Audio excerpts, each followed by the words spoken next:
కార్తీక మాసం to Kanuma total పాలిటిక్సే. కలుషితమైన ఆధ్యాత్మిక వ్యవస్థ. ఎన్నికలు సమీపిస్తున్న వేళ కార్తీక మాసం నుండి కనుమ పండుగ వరకు మొత్తం రాజకీయమే ఆధిపత్యం వహించింది.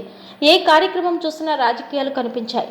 జిల్లా వ్యాప్తంగా పోటీలో ఉన్న అభ్యర్థులు, పోటీ చేయాలనుకుంటున్న వారు ఈ కార్యక్రమాలను తమకు అనుకూలంగా మలుచుకునేందుకు చేసిన ప్రయత్నాలు ఇన్ని కావు.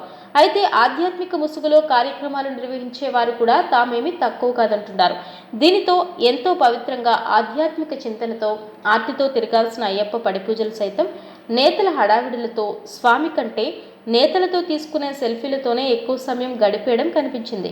కార్తీక మాసంలో అయ్యప్ప పడిపూజలు అనంతరం క్రిస్మస్ వేడుకల్లో నేతలు పంపిన కేకుల కోతలతో, వారి సత్కారాలతోనే అది కూడా నిండిపోయింది.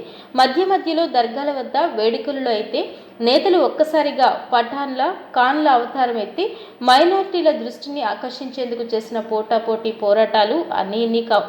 సంక్రాంతి సీజన్లో అయితే దాదాపు ప్రతి వేడుక పూర్తిగా రాజకీయపరమైంది.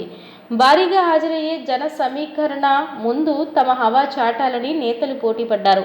ఈ పోటీల క్రమంలో పలు ప్రాంతాలలో నిర్వాహకులు కూడా గతంలో కంటే ఈసారి భారీ భారీ రంపాలతో, గొడ్డళ్లతో నేతల సంచులకు కోతలు పెట్టేస్తున్న వైనం కనిపించింది. ఒకే వేడుకకు ఎక్కడికక్కడ పోటీలు పడుతూ తమ హవా సాగే ప్రయత్నంలో అసలు వేడుకల లక్ష్యమే పూర్తిగా మారిపోవడం విశేషం. ఆలయాల్లో అయితే ఆలయం ఉత్సవ కమిటీ నిర్వాహకులు, అర్చకులు అసలు దేవుళ్లను మర్చిపోయి వీరి ప్రసన్నం కోసం చేసిన ప్రయత్నాలు హాస్యాస్పదంగా మారాయి.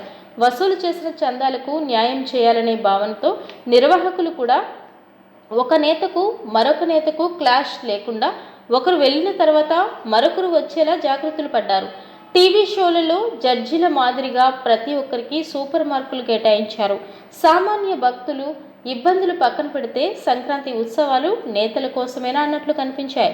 కార్తీక మాసం నుంచి కనుమ పండుగ వరకు నేతలకు వేదికలుగా మారిన ఆధ్యాత్మికత కార్యక్రమాలు దాదాపు దరిదాపుల్లో లేనట్లే.